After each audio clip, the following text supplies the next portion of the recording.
दोस्तों नमस्कार, आदाब, सत श्री अकाल। चैट विद सुरेंद्र वत्स के नए एपिसोड में आप सबका बहुत बहुत स्वागत है।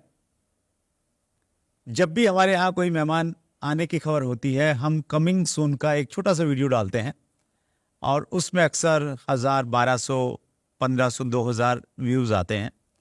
लेकिन ये वाला जब हमने कमिंग सून का एपिसोड डाला, इंट्रो वीडियो, 12,000 से ज्यादा व्यू अब तक हो चुके थे जिस दिन हम लोग इसको शूट कर रहे हैं। शायद 300 से ज्यादा लोगों ने कमेंट्स किया था नीचे। सो अंदाजा लगा सकते हैं कि वो किस प्रकार की शख्सियत होगी, कितनी बड़ी उनकी फैन फॉलोइंग है, डायरेक्ट सेलिंग में लोग कितना उनसे प्यार करते हैं। सो आइए हम स्वागत करते हैं एक ऐसी पर्सनैलिटी का जिन्होंने डायरेक्ट सेलिंग इंडस्ट्री को और बेहतर बनाने का जिम्मा अपने कंधों पे लिया है। डायरेक्ट सेलिंग इंडस्ट्री की गंदगी को खत्म करना चाहते हैं, डायरेक्ट सेलिंग इंडस्ट्री को उस मुकाम पे देखना चाहते हैं जिसकी ये हकदार है। एक एसोसिएशन है जिसका आपने पिछले दिनों खूब सारा नाम सुना होगा, अखबारों में, न्यूज चैनलों में, ADSCI। जी हाँ, केंद्र सरकार ने डायरेक्ट सेलिंग इंडस्ट्री को दिया लीगल स्टेटस। डायरेक्ट सेलिंग की संस्था ADSCI ने जताया आभार। इस निर्णय को बताया आत्मनिर्भर भारत की दिशा में एक बड़ा कदम। Association of direct selling entities of India के प्रेसिडेंट संजीव कुमार जी हमारे मेहमान हैं। संजीव सर, बहुत बहुत स्वागत है चैट विद सुरेंद्र वत्स में। Thank you sir, thank you so much. Surendra sir, सबसे पहले चैट विद सुरेंद्र वत्स हिंदुस्तान के डायरेक्ट सेलिंग के सबसे बड़े शो में आपने मुझे आमंत्रित किया, इसके लिए बहुत बहुत शुक्रिया। Thank you so much. Thank you so much Sanjeev sir. आपके शब्दों की बड़ी वैल्यू है। जब भी आप कुछ बोलते हैं तो पूरी इंडस्ट्री उसको बड़ी गंभीरता के साथ में लेती है, और आपने सबसे बड़ा शो बोला है तो आज तक लोग सीरियस नहीं ले रहे थे, तो आज जरूर सीरियस ले लेंगे। Thank you. जैसे मैं बता रहा था संजीव सर, आपके कमिंग सून के वीडियो पे इतने सारे कॉम्प्लीमेंट्स थे सर, 4 घंटे लग गए। और उससे मालूम चला कि आपको लोग किस अंदाज में प्यार करते हैं, किस रूप में आपको देखते हैं। कुछ पढ़ के सुनाता हूँ। तीर्थेंद्रा तिवारी ने लिखा है, आ गया है वह समय जिसका था हमें इंतजार, आ रहे हैं डायरेक्ट सेलिंग के असली हीरो। श्यामलाल जी ने लिखा है, लाखों लोगों के दिलों की धड़कन, डायरेक्ट सेलिंग को पहचान दिलाने वाले महानायक, 21वीं सदी के हीरो। महावीर ने लिखा है, डायरेक्ट सेलिंग इंडस्ट्री को व्यवसायिक बिजनेस स्थापित करने वाले सदी के महानायक, गरीबों के मसीहा और ईमानदारी नेक नीति के साथ में लाखों लोगों के घरों में आयुर्वेद के माध्यम से खुशियां लाने वाले डॉक्टर संजीव सर, आपका दिल की गहराई से हार्दिक स्वागत है। ओपी ने लिखा है, डायरेक्ट सेलिंग इंडस्ट्री को नई दिशा देने वाले लाखों लोगों के अन्नदाता डॉक्टर संजीव सर को कोटि कोटि प्रणाम। अमर जायसवाल ने लिखा है, डायरेक्ट सेलिंग में भी मिस्टर संजीव कुमार जी एक महादेव का रूप हैं, जो इस इंडस्ट्री को खराब कर रहे उनके लिए सबक सिखाने के लिए खुद महादेव अवतरित हुए हैं इस धरती पर, संजीव गुरु जी के रूप में। और संदीप फरमान ने लिखा है, लाखों दिलों की धड़कन, डायरेक्ट सेलिंग को नई पहचान दिलाने वाले डायरेक्ट सेलिंग के महानायक, गुरुओं के गुरु, महागुरु को मेरा कोटि कोटि प्रणाम। क्या खिलाते हो लोगों को? कुछ नहीं है। सबसे पहले तो इन सभी लोगों का बहुत बहुत शुक्रिया अदा करता हूँ कि इन्होंने इतने अच्छे कॉम्प्लीमेंट दिए। शायद मैं इसके लायक नहीं हूँ, लेकिन कोशिश करूँगा, मेहनत करूँगा कि ये मुझे कॉम्प्लीमेंट कनेक्ट कर पाए एक दिन। और बस ये प्यार है सर जनता का, आपका। नहीं देखिए, मैं ऑनेस्टली एक चीज मानता भी उस चीज को, आपसे पूछना भी चाहता हूँ। मेरा तो धंधा ही है लोगों से मिलना जुलना, बातचीत करना, और बहुत सारे लोगों से मैं मिल चुका हूँ। और लेकिन जिस प्रकार आपने पिछले 4-5 साल में इंडस्ट्री में एक अलग पहचान बनाई है, इंडस्ट्री तो बहुत पुरानी है, 25, मतलब हमारे यहाँ पे ऐसे भी लोग आए हैं जो 28-30 साल से डायरेक्ट सेलिंग में काम कर रहे हैं। लेकिन आपने जो एक अलग पहचान बनाई, एक अलग छवि बनाई, वो आपकी व्यूअरशिप से दिखती है, आपके इंटरव्यू से, आपके कमिंग सून के उस 1 मिनट के क्लिप से वो दिखती है। तो ऐसा क्या संजीव जी कर रहे हैं जो दूसरे लोगों को फॉलो करना चाहिए? मुझे डायरेक्ट सेलिंग बिजनेस एक अलग, एक मतलब एक ऐसा मॉडल लगता है कि जैसा मॉडल मुझे नहीं लगता कि दुनिया में किसी बिजनेस का ऐसा मॉडल है। ये एक बड़ी पवित्र सी इंडस्ट्री है। मतलब जो आज का समाज है, जो आज की दुनिया है, जिस हिसाब से लोग जी रहे हैं या एक दूसरे के साथ काम कर रहे हैं या एक दूसरे से काम करवा रहे हैं, लेकिन वो जो कनेक्शन, जो आत्मीयता, जो प्रेम, जो भाव यहाँ पर मिलता है हमें, एक डायरेक्ट सेलर बनता है, बड़ा आदमी बन जाता है, लेकिन फिर भी एक छोटे आदमी से प्यार करता है, उसके घर भी जाता है, खाना भी खाता है। ये गरीब अमीर की खाई नहीं है, जात पात की खाई नहीं है, यहाँ कोई छोटा बड़ा नहीं है, यहाँ सब सबकी भलाई की कामना करते हैं। तो ऐसा मुझे लगता है इससे बड़ा धर्म का और पवित्र काम शायद मेरे हिसाब से इस दुनिया में कोई नहीं है। तो उसी तरीके से इसमें पवित्रता होनी चाहिए, वही कमिटमेंट होनी चाहिए और वही सच्चा भाव होना चाहिए इस इंडस्ट्री के प्रति। तो मुझे लगता है दुनिया की भगवान ने सबसे खूबसूरत इंडस्ट्री बनाई है। तो सच्चा भाव, कमिटमेंट, सारी दूरियां मिटा के काम करें तो संजीव जी जैसी ख्याति प्राप्त की जा सकती है। नहीं, हाँ बिल्कुल, मुझसे भी बेहतर हो सकते हैं। That's great. मेरे पास में बहुत सारी क्वेश्चंस हैं, मेरे दिमाग में, जहन में घूम रहे हैं, मैं आपसे पूछूंगा एक एक करके, लेकिन उससे पहले थोड़ा सा वो व्यूअर जो आपको नहीं जानते हैं, थोड़ा सा एक बैकग्राउंड बता दीजिए, अब तक की जर्नी कैसे रही? मैं आर्मी में जॉब करता था। 2007 में अचानक मुझे डायरेक्ट सेलिंग देखने का मौका मिला और इस इंडस्ट्री का जो नेचर ऑफ बिजनेस देख के मैं प्रभावित हुआ था कि यहाँ आपको अपने साथ साथ लोगों को भी कैरियर देना है, लोगों को भी बड़ा बनाना है और आप बिना लोगों के बड़े बनाए आप बड़े नहीं बन सकते। और दूसरा लगा कि यहाँ कोई भी middle class, lower middle class, upper middle class या हायर क्लास जो मर्जी चाहे वो यहाँ मान, सम्मान, पहचान और पैसा सब कुछ कमा सकता है। अब एक इंसान की जिंदगी में अगर मान, सम्मान, पहचान, पैसा कमाने का मौका कोई इंडस्ट्री दे तो मुझे लगा तो दुनिया की सबसे खूबसूरत इंडस्ट्री है। आए, काम किया, 2007 से 2013 तक काम किया, फिर एक बार इस इंडस्ट्री से मन ही उठ गया, फिर रिजाइन कर दिया। अच्छा। और फिर अब जिंदगी में नेटवर्क मार्केटिंग नहीं करेंगे, ऐसा सोच लिया, लाइफ में कभी नहीं करेंगे, बिल्कुल काटा मार दिया जिंदगी में। फिर लेकिन वही है सर, ये एक ऐसी इंडस्ट्री है, ये ऐसा रस दे देती है कि इंसान रसपान करता ही रहता है। तो थोड़ा इसकी नॉलेज लेते रहे, ज्ञान लेते रहे, यार क्या सही होता है, क्या एथिकल होता है, क्या अनएथिकल होता है, क्या वाकई में इंडस्ट्री अनएथिकल है या ये एथिकल है। तो वो उस मझधार में फंसे रहे, लेकिन 2014 में उससे निकलने का मौका मिला। फिर 2014 से आज अपना काम कर रहे हैं। That's great, wonderful sir. एक चीज़ मैं व्यूअर को शेयर करना चाहता हूँ। देखिए, हमारे देश में डायरेक्ट सेलिंग इंडस्ट्री की शुरुआत 1990s यानी 1990 के बाद में हुई और स्पेशली 1996 के बाद में कुछ विदेशी कंपनियां हमारे देश में आई तो थोड़ा गति मिली डायरेक्ट सेलिंग इंडस्ट्री को। और डायरेक्ट सेलिंग की बात को रखने के लिए कुछ एसोसिएशन बनी हमारे देश में, वो एसोसिएशन काम करती रही और बहुत एक लंबा संघर्ष करना पड़ा। 2011-12 में डायरेक्ट सेलिंग के लिए एक बड़ा टफ टाइम था और मैं भी पर्सनली उस समय डायरेक्ट सेलिंग एसोसिएशंस के साथ में क्लोजली कनेक्ट हुआ। लगभग 11 सालों से मैंने बड़ी नज़दीक से चीज़ों को होते हुए देखा है। हम सब लोगों की एक डिमांड थी कि डायरेक्ट सेलिंग के लिए रूल्स आने चाहिए। 2016 में रूल्स आ गए। फिर डिमांड थी कि डायरेक्ट सेलिंग के लिए गाइडलाइन पहले डिमांड थी गाइडलाइंस आनी चाहिए, मॉडल गाइडलाइन आ गई, फिर रूल्स आ गए 28 दिसंबर 2021 को। और अभी डायरेक्ट सेलिंग में अमेंडमेंट्स आए हैं, रूल्स में कुछ कमी रह गई थी तो अभी जून 2023 में अमेंडमेंट्स आ गए हैं। तो बहुत सारे लोगों ने बहुत सारा काम किया, लेकिन स्पेशली अभी जो अमेंडमेंट्स आए हैं जिसकी बहुत ज़्यादा दरकरार थी, एक डेफिनेशन मिसिंग थी कहीं ना कहीं हमारे रूल्स में, वो आ गई है।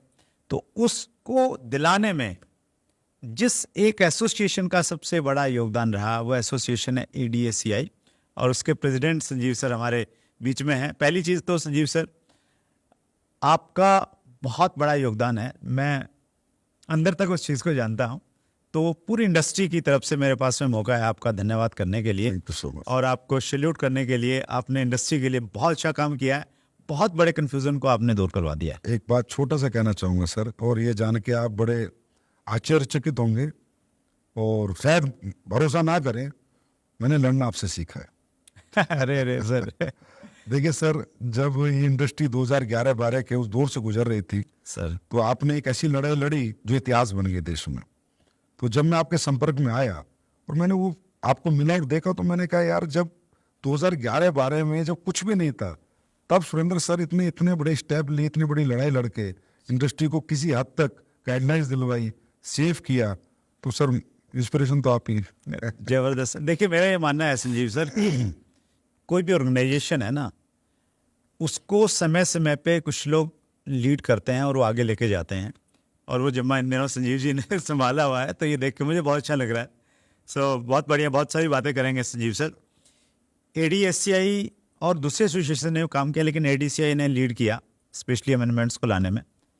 आगे क्या प्लानिंग है? ADSCI अब गवर्नमेंट से क्या चाह रही है कि इंडस्ट्री के लिए क्या होना चाहिए? सर ADCI चाहती है कि इंडस्ट्री को वही रेपो मिले जिसकी ये हकदार है, और इंडस्ट्री को हिंदुस्तान का हर आम नागरिक समझे।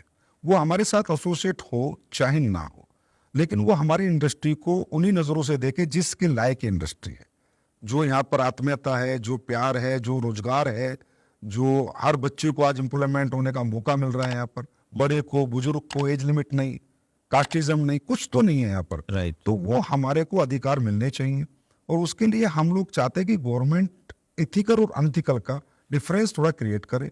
उसके लिए अभी ADCI की नेक्स्ट लड़ाई जो ये है, गवर्नमेंट से बातचीत है, जो भी है कोशिश करेंगे, बातचीत से बात बने सारी, कि हम चाहते हैं कि गवर्नमेंट एसोसिएशंस के साथ एसोसिएट होकर एक कमेटी फॉर्म करे। अच्छा। जैसे कि इंश्योरेंस रेगुलेटरी IRD है, जैसे शेयर मार्केट को से भी कंट्रोल करती है, ऐसी एक कमेटी एसोसिएशन के साथ मिलकर गवर्नमेंट बनाए, जो कि इस डायरेक्ट सेलिंग को कंट्रोल करे इंडिया में, और इथिकल डायरेक्ट सेलिंग को ज्यादा बढ़ावा दे।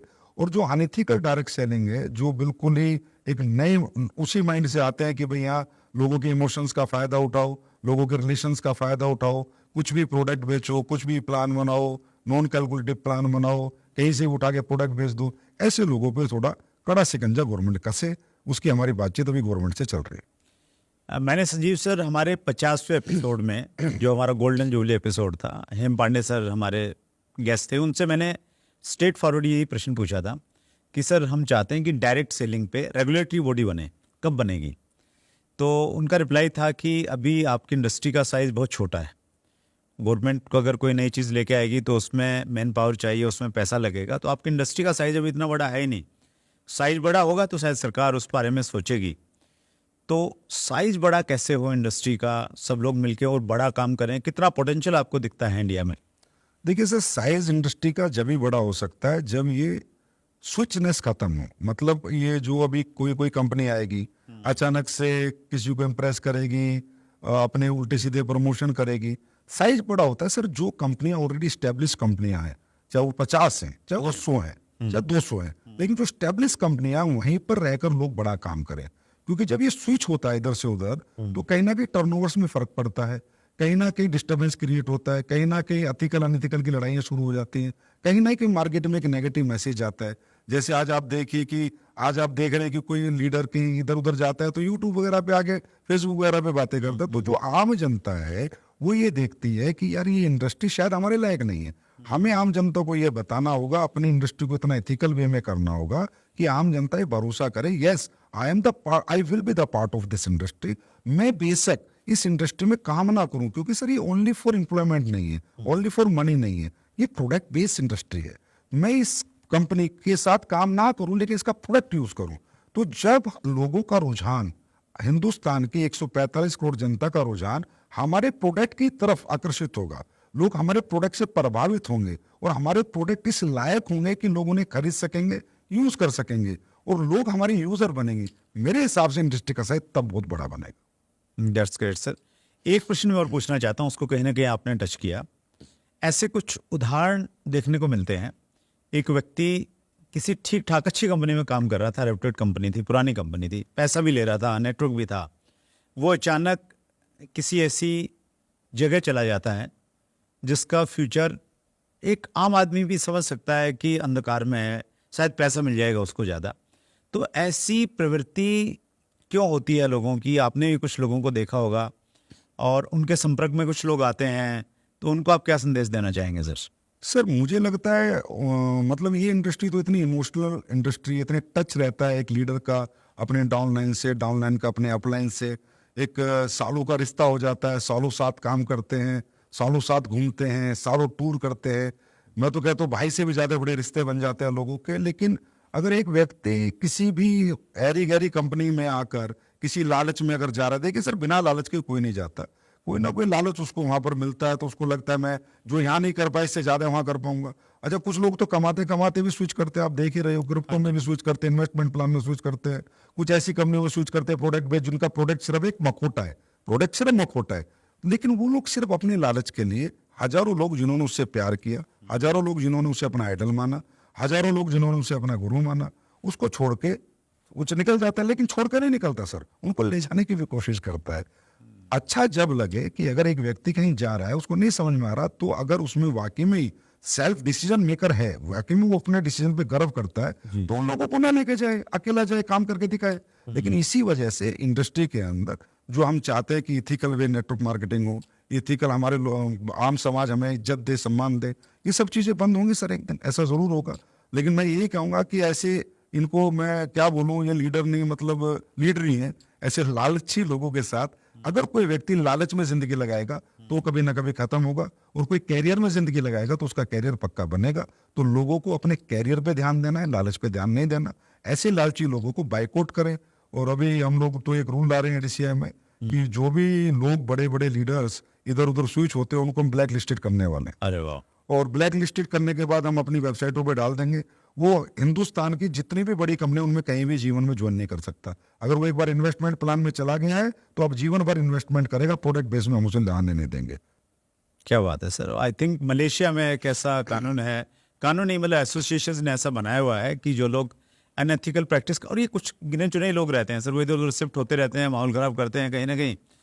मतलब जैसे पुलिस पे लिखा रहता है ना कि भाई ये जो है ना ये फरार बंदे हैं, तो वैसा कुछ आप प्लान कर रहे हैं कि ऐसा कुछ लिखेंगे? करेंगे ना सर, इंडस्ट्री एक हो रही है धीरे धीरे, सारी एसोसिएशन से एक हो रही हैं, सभी लोग आपस में बात करते हैं, सब लोग आपस में जुड़ चुके हैं, तो बातें चल रही है कि इन्हें ब्लैक लिस्टेड किया जाए। आज आप इन्वेस्टमेंट प्लान में चले जाओ तो 1-1.5 साल आप वहाँ पैसा बनता है, नहीं बनता, उसके बाद आप प्रोडक्ट बेस्ड ढूंढते हो।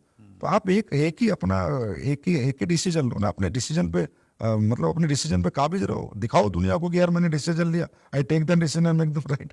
लेकिन ऐसे तो इससे क्या, वो अकेला नहीं, वो लाखों हजारों बच्चों की जिंदगी को खराब करता है। That's great.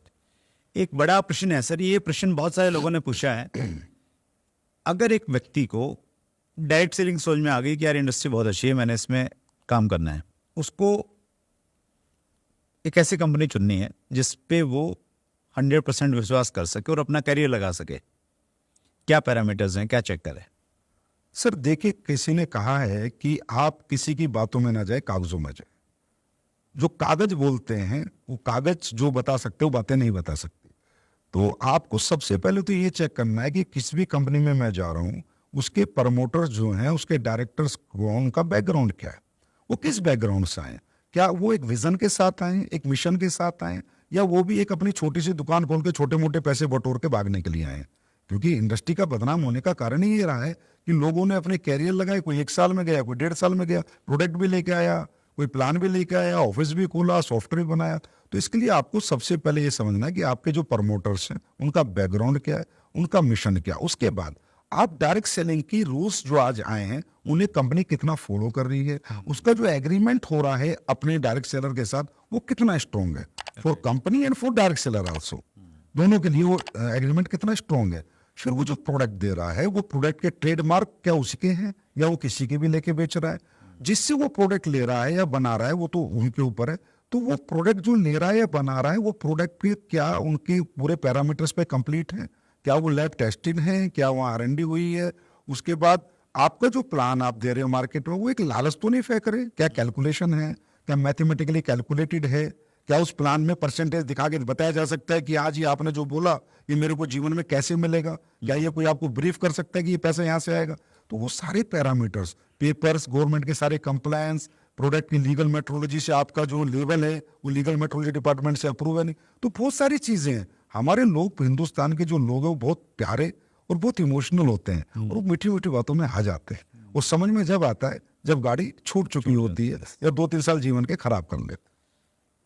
हमारे एक मेहमान थे सर, सुनील गुप्ता, तो उनसे मैंने प्रश्न पूछा डायरेक्ट सेलिंग कंपनी कैसे चूज करनी चाहिए। उन्होंने कहा कि ये एक बहुत सीरियस काम है, और उन्होंने बताया कि जब मैंने ज्वाइन किया, उन्होंने लगभग 20 साल पहले ज्वाइन किया था किसी कंपनी को, उन्होंने कहा कि मैंने उस समय 1 साल लगाया कंपनियों को चेक करने में, कौन कौन सी कंपनियां हैं, क्या प्रोडक्ट है, क्या सिस्टम है, और उसके बाद मैंने डिसाइड किया।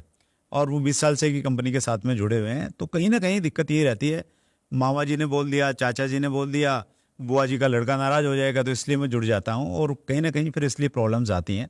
तो ये एक मतलब सबसे इम्पोर्टेंट टास्क है कंपनी का चुनाव करना। कंपनी का चुनाव करते समय सबसे बड़ा ध्यान रखना चाहिए, आप कंपनी की पूरी केस स्टडी करें, आप किसी की भी बातों में ना आए, आप पेपर्स की स्टडी करें, आप प्रोडक्ट की स्टडी करें, आप एकदम क्यों जुड़ रहे हैं, आप प्रोडक्ट लें, उसके यूज करें, उसके रिजल्ट लें, मार्केट से कंपैरेटिबल प्राइस लें, सब कुछ लेना। आप तो हकदार है, आप तो फ्रीडम में, आपको कोई जबरदस्ती थोड़ी आ सकता है कि आप मेरी कंपनी चुनाव कर लें। देखिए सुरेंद्र सर, सबसे बड़ी बात आज हिंदुस्तान के अवाम को ये जानने की है कि 1,72,000 कंपनी 1996 से लेके 2023 तक भारत में एमएलएम के सॉफ्टवेयर ऑफिस बन चुके हैं। और आज उसमें अगर आप बात करें इंडियन और फॉरेन दोनों कंपनियां मैं मिला लूं, तो आज ज्यादा से आप लोग खूब तसल्ली से ढूंढ ले तो 20 कंपनी मिलेंगी।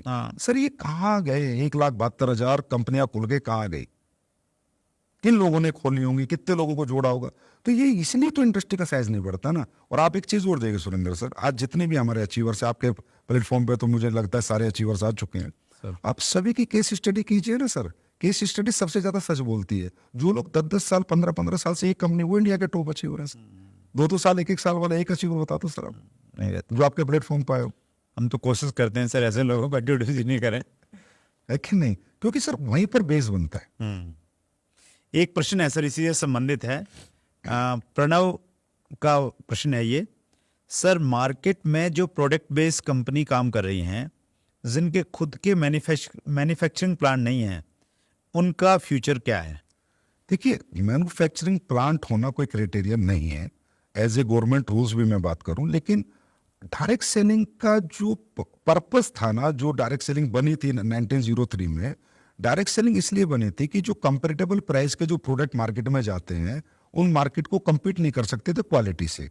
तो क्वालिटी प्रोडक्ट बने और लोगों को रेफरेंस देके दे सकें, इसके लिए एक अच्छा प्रोडक्ट बनाने की जरूरत इस इंडस्ट्री में होती है।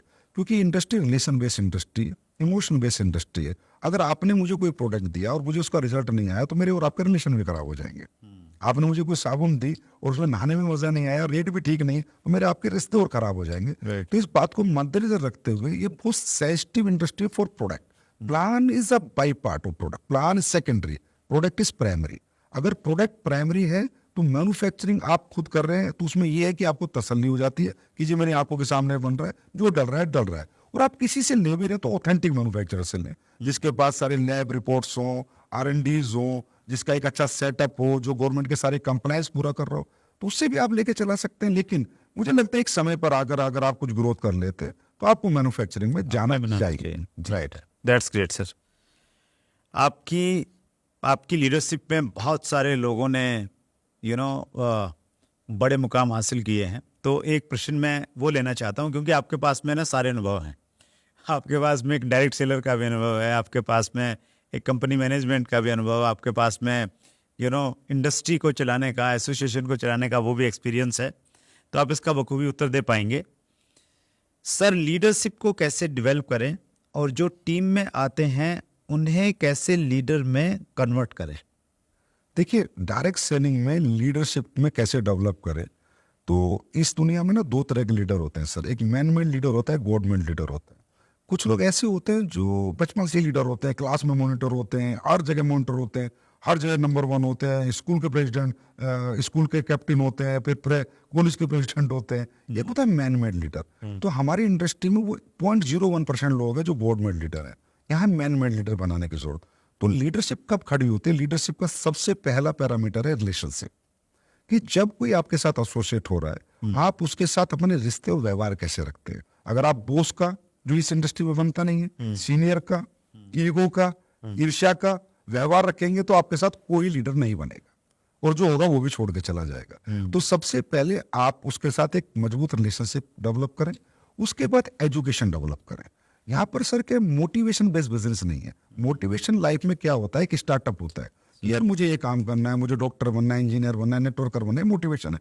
अब इसके बाद एक प्रोसेस शुरू होता है, वो प्रोसेस कंप्लीट कराएं। तो वो प्रोसेस होता है एजुकेशन का। हमारी इंडस्ट्री में मोटिवेशन का अभाव नहीं है, बच्चों में इतनी मेहनत करने की क्षमता है कि वो 20-20 घंटे काम कर सकते हैं, अभाव है एजुकेशन का। तो एजुकेशन अगर आप लीडरशिप की एजुकेशन देंगे, इन्वॉल्व रखेंगे अपने साथ, उन्हें अपने साथ काम करा के एग्जाम्पल जनरेट करेंगे, होता क्या है, कहते हैं leader set an example. Leader पहले करके दिखाता है फिर करवाता है। तो अगर आप चाहते हैं यार मेरा लीडर फॉलो अप अच्छा करे तो आप उसके साथ जाके फॉलो अप करें ना। आप चाहते हैं मेरा लीडर सेमिनार बहुत अच्छा करे तो पहले सेमिनार करके दिखाए ना, फिर उसको सेमिनार लेने का मौका दें।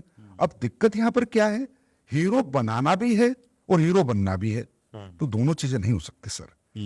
अगर आप हीरो बनाने में विश्वास रखोगे तो लीडरशिप डेवलप होगी, और आप हीरो बनते ही रहोगे तो लीडरशिप डेवलप नहीं होगी, क्योंकि आप उनको मौका नहीं दोगे। आपको लगता है वो अच्छी ट्रेनिंग ले तो उसको ट्रेनिंग लेके दिखाए, फिर उसको स्टेज दे दे, छोड़ दे, वो जैसा बोले बोलने देना, जैसा बोलने दे, सेमिनार में जैसा बोलने देना, बैठ जाए, बाद में जाके 5 मिनट में क्लोज कर दे, क्या हो गया, माहौल वही बन जाएगा। तो जो आपके अंदर डर है कि इसको स्टेज दूंगा, इसको नहीं दूंगा, इसको भेजूंगा, इसको नहीं भेजूंगा, ये डर आपकी लीडरशिप डेवलप नहीं होने देता। हाँ, मतलब हीरो बनना नहीं है, हीरो बनाना है। और दैट्स ग्रेट। गलतियां तो होंगी सर, जब आप जिम्मेवारी देंगे लोगों को, गलतियां करेंगे। हमने भी तो सब लोगों ने गिर गिर के चलना सीखा है ना, तो वहाँ से भी मैसेज यही है। वंडरफुल सर, अद्भुत काम कर रहे हैं संजीव सर आप। और अगले इंटरव्यू में हम लोग और डिटेल में डायरेक्ट सेलिंग के बारे में थोड़ा बातचीत करेंगे। समय की लिमिटेशन है हमारे पास। एक बार फिर पूरी इंडस्ट्री की तरफ से मैं आपका एक बार फिर धन्यवाद करता हूँ कि डायरेक्ट सेलिंग के जो रूल्स में जो अमेंडमेंट्स आए हैं उसमें आपका बहुत बड़ा योगदान रहा। बहुत बहुत धन्यवाद Sanjeev sir. Thank you sir, thank you so much. Thank you. So ये थे संजीव कुमार जी, ADSCI के प्रेसिडेंट हैं। डायरेक्ट सेलिंग इंडस्ट्री को बहुत बड़ा मुकाम देना चाहते हैं, जज्बा बहुत बड़ा है, एक फौजी की तरह काम कर रहे हैं, डायरेक्ट सेलिंग इंडस्ट्री के सैनिक हैं। अपना ख्याल रखिएगा, बहुत बहुत धन्यवाद।